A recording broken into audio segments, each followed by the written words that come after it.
tariffs on imports from China and from Mexico, I doubt that he will take such a drastic step.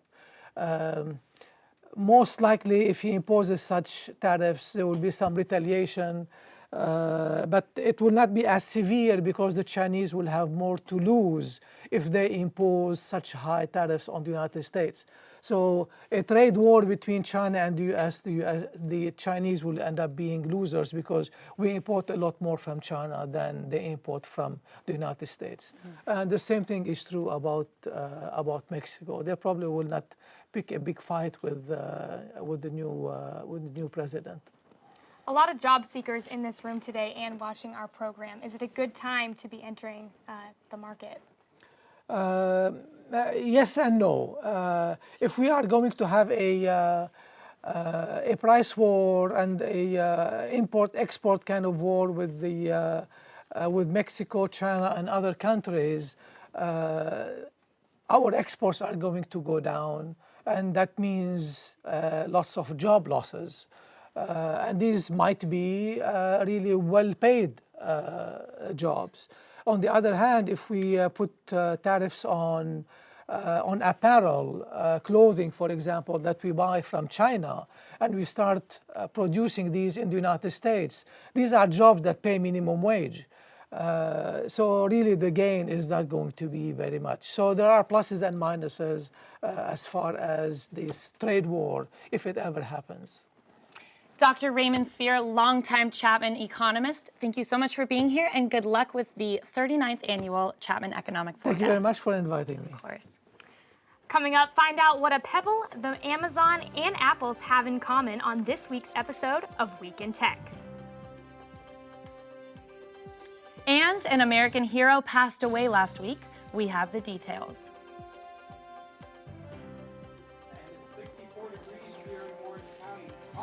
A forecast and outlook coming up after the break. You're watching Chapman News. Good luck next week. Thank you. Follow your dreams. Chapman University.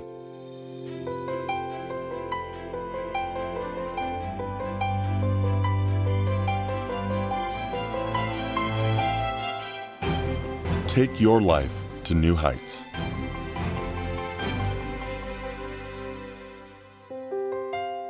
Chapman University. Invest your humanity. Lead. The tech industry lost a titan this week as the company credited for beginning the smartwatch revolution has powered down for the final time. Robert Rosenfeld explains why on this week's Week in Tech.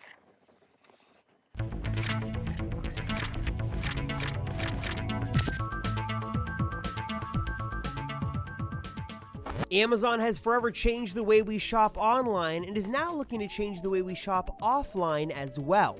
On Monday, the company debuted its new futuristic grocery store in downtown Seattle that is unlike any other store on the block.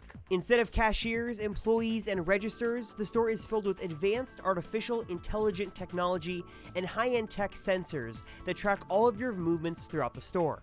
Amazon is touting the store's Just Walk Out technology that lets customers check in with their Amazon account, grab whatever food they need off store shelves, and walk out, all without having to ever wait in line or take out a wallet. The store is currently being tested only by Amazon employees, but it is set to open to the Seattle public in 2017. Apple and Samsung took their smartphone feud from the showroom to the courtroom back in 2012, but after 4 years, the long legal battle may finally be over.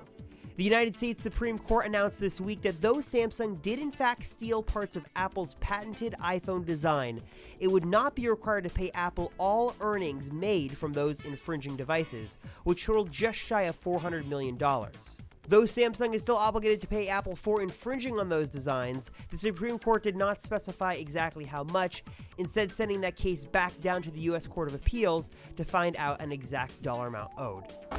Though Pebble is often credited for creating the smartwatch revolution that led to products like the Apple Watch and the Moto 360, it looks like time for the company has officially run out. Though it was once one of Kickstarter's greatest campaigns, raising over $14 million by backers, the smartwatch startup announced on Wednesday that after an acquisition by fitness wearable giant Fitbit, the company would cease all production and operations. Many angry customers took to social media to voice their outrage after Pebble also announced that they would no longer support, exchange, or honor any kind of warranty for all their Pebble devices. Fitbit has yet to announce what it plans to do with the key Pebble assets it has acquired. For the last time in 2016, I'm Robert Rosenfeld, and that's The Week in Tech. On Monday morning, an unidentified caller told authorities that there would be a potential terror threat to the Metro Red Line station in Universal City. According to the caller, the attack would take place sometime on Tuesday. The Sheriff's Department responded with heavily armed deputies to check bags of passengers. Bomb-sniffing dogs and other undercover operations were put into place at several Metro stations. The FBI stated that there is currently no evidence that shows the information presented was a credible threat, and that they receive many threats of this nature, especially around the holidays. However, they remain on high alert. Authorities urge that if you see something, say something, and call the terrorism threat line at 877-A-THREAT. The first American to orbit the Earth and former United States Senator John Glenn passed away yesterday. He was 95 years old and the last living member of the Mercury 7 crew. Glenn is also remembered as the oldest astronaut in history, rocketing back into space at age 77. The decorated war hero died at a hospital in Columbus, Ohio. Glenn leaves behind his wife, Annie, and their 2 children. Chapman is putting on its very first Yule Ball, a holiday-themed dance open to every Chapman student. That's right, Simone. I know I'll be there. Are you planning on going? You know, Darby, I'm not sure because I don't know a lot about the event, but we have our very own Allison Arthur is there to get all of the details on the event that is first of its kind. Allison? Thanks, guys. I am here standing outside AF where the first annual Yule Ball will happen tonight at 9 p.m. And I'm here with the chair of UPB, Sam. Sam, where did the inspiration and idea come from to have this event tonight? Great question. This idea has been around for several years now. It's been a conversation for probably the past 3 years, whether to have an on-campus formal or an off-campus formal. This actual idea of a Yule Ball came from our director. Her name is Julia Ross. She oversees our Panther Knights committee, who has been planning this, but on top of that, she's also part of the Marauders. She's the president of that club as well. So this idea of having this Harry Potter winter-themed dance really came from her working with both of our organizations. And it's been such a blessing to work with both the Marauders and SGA and UPB throughout this process to create this formal. So we're really excited for the event tonight. And this is a brand new event, so how many people are you projecting to come tonight? We are hoping to see about 800 students out here tonight. So far, we've sold 730 tickets, so we're really excited. We know that as most events go, there may be students who arrive without tickets, so we are expecting for that, but we're really excited for those who are joining us, and we can't wait to see them tonight. And what kind of events, activities, food can we expect tonight? The main portion of the event is going to be our dance. It is a formal, so we're asking for semi-attire wear, coats, dresses, whatever you need to bring. It is going to be a little chilly in the line, so make sure that you dress appropriately for that. But inside, we're going to have a live DJ. He's fantastic. He's the same DJ that we used at the orientation dance, if anyone was able to go. There's going to be a bar for those who are 21 and over. Please bring valid ID if you're joining us. And then we also have these VIP booths for, we have 2 VIP winners, and then we have a third one that's open to anyone that's interested in utilizing it. There'll be tons of food, both vegan and gluten-free, and those types of appetizers that are for non-dietary restrictions. So we're really excited. We're going to have small appetizers. There's going to be ice sculptures. It'll feel like a winter wonderland for anyone that's joining us tonight. Cool, that sounds awesome. I'm going to go check in with my friend Hermione and see if she wants to pop over tonight. But reporting live from Chapman University, I'm Allison Arthur. Back to you guys. Wow, you know, that looks like it's going to be a good time. Yeah, I mean, ice sculptures, it looks 730 guests they've sold tickets for. I wonder how that's even going to fit in Ardros Forum. Yeah, pretty good turnout, though. And a great way to get your mind off of final exams. Definitely. Well, it may not be snowing in Southern California, but that doesn't stop us from getting in the holiday spirit. Reporter Molly Casey shows us how orange lit up the town. Every year, this tree has gotten better. Sunday night, hundreds filled the Orange Circle to watch the 22nd annual Christmas tree lighting led by Mayor Tita Smith. We honor with this tree lighting each and every one of you. Olympic bronze medalist Steve Johnson and 91-year-old World War II vet Gene Smith were on hand to flip the switch. 5, 4, 3, 2, 1. Light it! Oh my God, I would never miss this event ever. Cousins Aaron Acevedo and Victor Paul say the tree lighting brings them back to Orange every year. 20 years ago, it was just a couple little vendors and they do the tree lighting, and it was not the gigantic tree it is now. In fact, they custom made those suits just for the tree lighting. We thought about being Santa Clauses, like 2 double Santa Clauses, But that job was taken. Oh my God, there's Santa behind us. With plenty of local vendors and festive fun to be had, the night was a holiday success. The circle is glowing and the hot cocoa is flowing. I'm going to tell Santa my Christmas list, but I'll see you guys later. From Orange, I'm Molly Casey, Chapman News. So cute. Time magazine revealed its choice for Person of the Year issue on Tuesday. The winner of the title is President-elect Donald Trump. Every year we choose the Person of the Year, who is the individual who has had the most influence on events, for better or worse. It's hard to argue that anyone had more influence than Donald Trump over the events of this year, but there's a profound argument about whether his influence was for the better or for the worse. Past winners of the title have included Pope Francis, Mark Zuckerberg, and Martin Luther King Jr. A win for beachgoers in Orange County yesterday. The Coastal Commission removed the iron gates of Strand Beach in Dana Point. After a 6-year-long legal battle for fighting for public access, the once restricted piece of beach property is now open to the public 24/7. A victory for public interest groups in the ongoing argument with California beachfront landowners.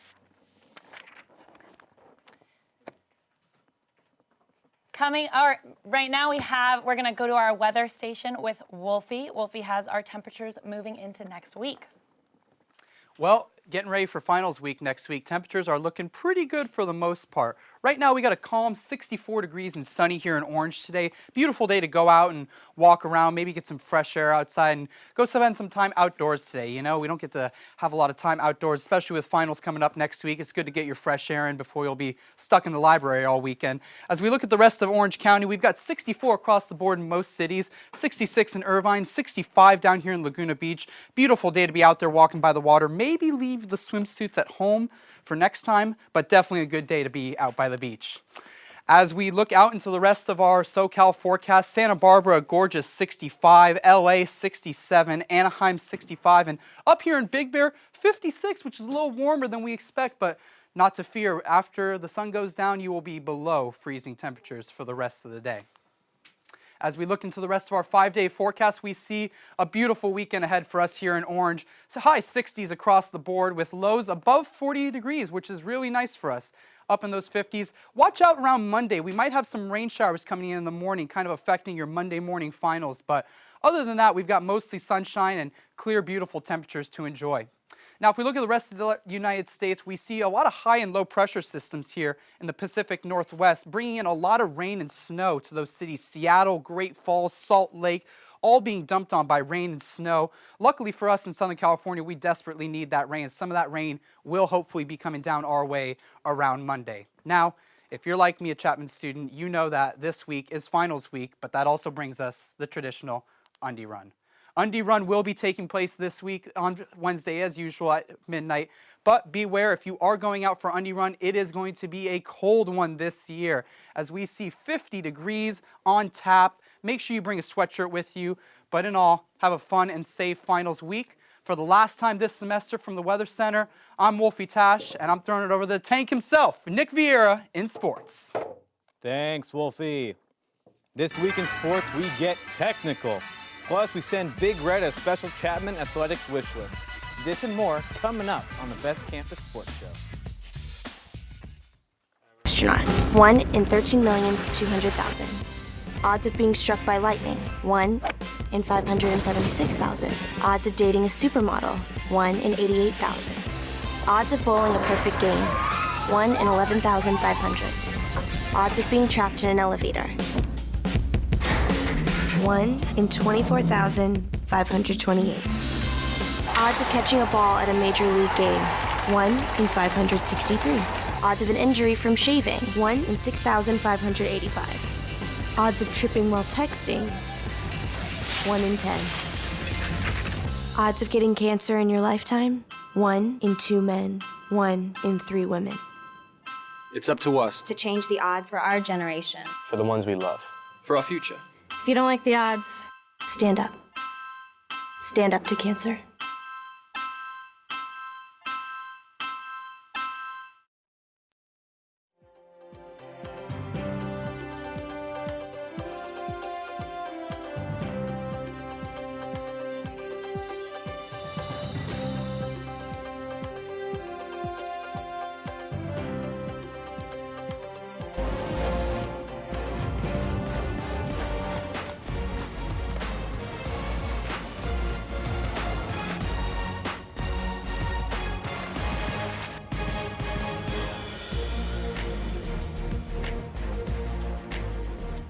Welcome to the best campus sports show. I'm Nick Vieira, and exactly 1 year later, I'm still in the holiday spirit. 8 games have come and gone for the Chapman men's athletics basketball team, and let's just say it hasn't been a happy holiday season for them. The Panthers were 2-3 heading into the week, and they had just lost their first conference game against Pomona Pitzer. Tuesday was their opportunity to even their record when they hosted the Life Pacific Warriors. Let's take us to the Harold Hutton Sports Center right now. Halfway through the first quarter, Life Pacific goes off to a hot start with a sweet pass from Mark Eden. His Ukaya Banks for the layup. Look at that dirty pass. Right in and boom, right in. Right after that, they go ahead and James Taylor from that nice hook shot, slipping right in. With 7 minutes left now, Cam Haslam gets the layup, but his 18 points aren't enough. Life Pacific wins 74-63. So the men's team has had a slower start than expected, but the season is young and there are still a handful of conference games to play before things get serious in January. Here's a look at some of the upcoming games for both men's and women's basketball. Cam Haslam and the men's team go to La Sierra this afternoon to take on the Golden Eagles. Then the women's team, led by Megan Charles, will have the very important early conference game in Pomona on Sunday. After that, both teams will have a mini homestand before they take their winter breaks. Now with an update of another indoor sport, let's go to our esports know-it-all, Avali May, with the latest in professional gaming. Thanks, Nick. Welcome to Chapman News' first esports segment. With the year coming to an end, the best of the best have stepped into the light. And in case you haven't heard, there is a new American hero, and his name is NuckleDu. 20-year-old Street Fighter player Liquid NuckleDu entered the Capcom Cup with 31 other players from across the world. All of them were competing for the first place prize of $230,000, as well as the title of Best Street Fighter Player in the world. Du dominated with his Guile and R-Mika play and took out top players from Japan, China, and Taiwan. He met EG's Ricky Ortiz for the second time in the grand finals and took her down. Something, here we go. Oh, jab, jab! Oh, and he Come on, NuckleDu! NuckleDu is your Capcom Cup champion! With that dominating play, NuckleDu became the first American to ever win the Capcom Cup and earned his spot as the best Street Fighter player in the world. And what's even more impressive, he didn't drop a single set in the entire tournament. Thanks, Du, for making your country proud. Will Ferrell has played everything from an oversized elf to a race car driver, but now he's ready to become an esports pro.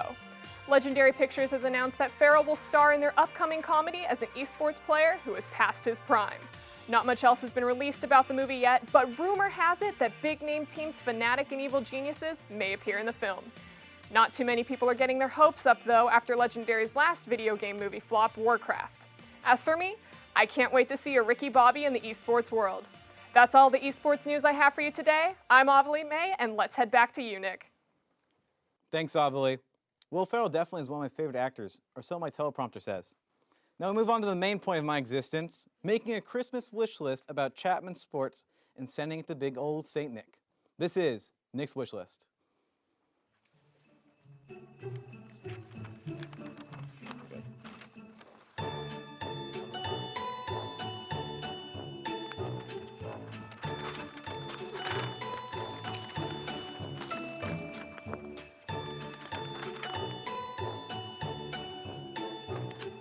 In 2 weeks, the Chapman women's basketball team will fly to Hawaii to play in the Hoops in Hawaii Holiday Classic. Wow, that's a mouthful. My first wish is for the Panthers to win the tournament and take home the lei of victory. I heard it's gold. On a more serious note though, both the men's and women's teams made the conference playoffs last year with the men victorious. Santa baby, for my next wish, let's see both teams claim their respective conference titles and move on to the NCAA tournament. I know our fans will be super pumped to see that. For my final wish, I wish with all my heart for the women's basketball team to take me with them to Hawaii. Look at that, so green and beautiful. I need some R&R and a nice tan. I'm gonna start looking like our weather reporter Wolfie Tash in a while.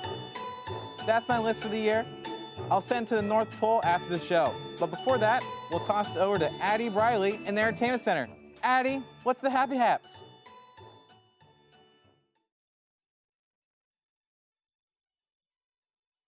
We have the latest on the Grammy nominations, plus late night hosts making their award show debut. Stay tuned. I'm Addie Briley. You're watching Chapman. Happy haps. Stand up for what's right. Chapman University. Passion, perseverance, teamwork, integrity.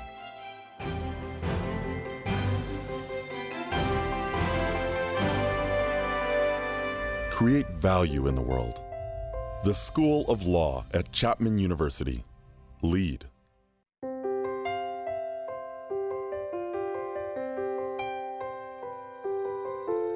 Follow your dreams.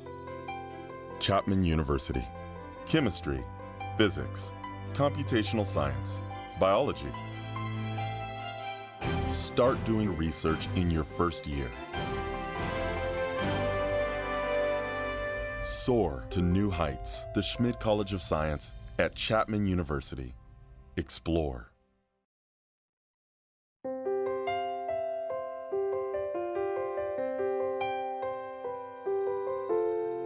Stand up for what's right. Chapman University. Passion, perseverance, teamwork, integrity.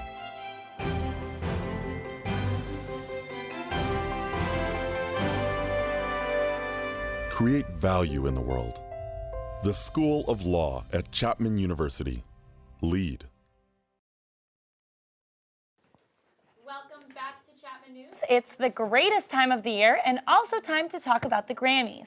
Addie Briley is in the Entertainment Center full of information on the upcoming festivities. Addie?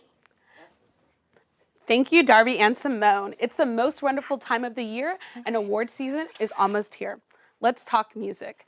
The 2017 Grammy nominations came out Tuesday morning, and music's biggest queens are the top contenders.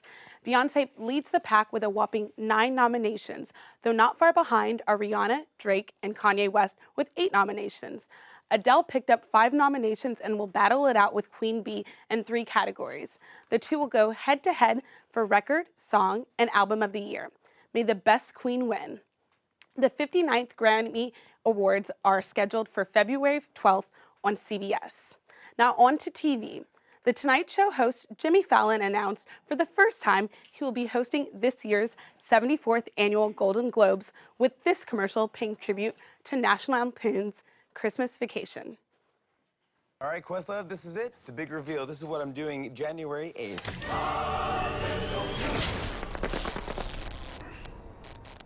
Oh, Globes? Supposed to say Golden Globes. The Golden Globe nominations are out this Monday, December 12th, so stay tuned to see which films make the cut. Speaking of Jimmys, 2 more late-night hosts are taking part in upcoming award season. Jimmy Kimmel's on board to host the 2017 Academy Awards. The star of Jimmy Kimmel Live will be hosting the Oscars for the first time, but he is no stranger to award shows. Kimmel has hosted the 2012 and 2016 Emmys, not to mention the 2007 ESPYs and the American Music Awards 5 times. Another first-time host is the Late Late Show's James Corden, who will be the man of the hour at this year's Grammys. But don't be nervous for him. He has some experience under his belt after hitting some high notes last year's Tony Awards host. That's all I have in entertainment. I'm Addie Briley. Back to you at the desk. That is your very latest in We are just over a week into December and we're already into the holidays. The spirit is in a full swing and I have yet to purchase any gifts on my Christmas list. But don't worry, if you need a little kick to get into the Christmas spirit, there's nothing more festive than going out down to cut your own Christmas tree. Charles Peltzer of Peltzer Pines started selling Christmas trees in 1966 and quickly became a staple in the OC community. We hung out with grandson Chase Peltzer to experience what has been passed down for more than 5 generations. Now we're on our way getting a ride, and then we're gonna have him get the closest spot to the tree. Yeah, we're gonna keep going up and make a right.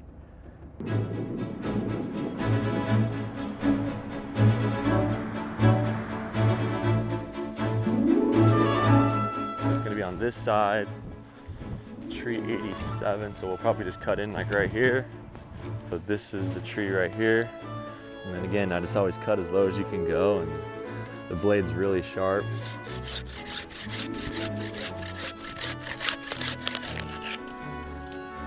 And then the reason that we have the stakes is because when the trees are babies, it helps them grow straight. To be honest with you, I'm a Peltzer, so this is my grandfather's. Well, I've been out here like as long as I can remember. On a big cut day like last weekend, there was 10 guys out here. Come 10 o'clock on Saturday, it was like game on. There was a line that went all the way back to the gate. People had to wait, 20 minutes to get their tree cut, but there was 10 guys out here, and I think we cut over 400 trees that day. You always got to ask them, oh, would you like to come with me to cut the tree? And all the kids were like, yeah. And so the kids love helping out. And, some of the dads, they always cut the tree down and stuff. Pretty much, I like working out here the most when we're open, because you get to talk to people, you get to meet new people, see familiar faces. There's some people that are, oh, you cut our tree last year, you're a Peltzer. And it's pretty cool, people think that, my grandfather is like an Orange County icon. I mean, there's not too many farmers left in Orange County, and he's one of them. And it's really cool.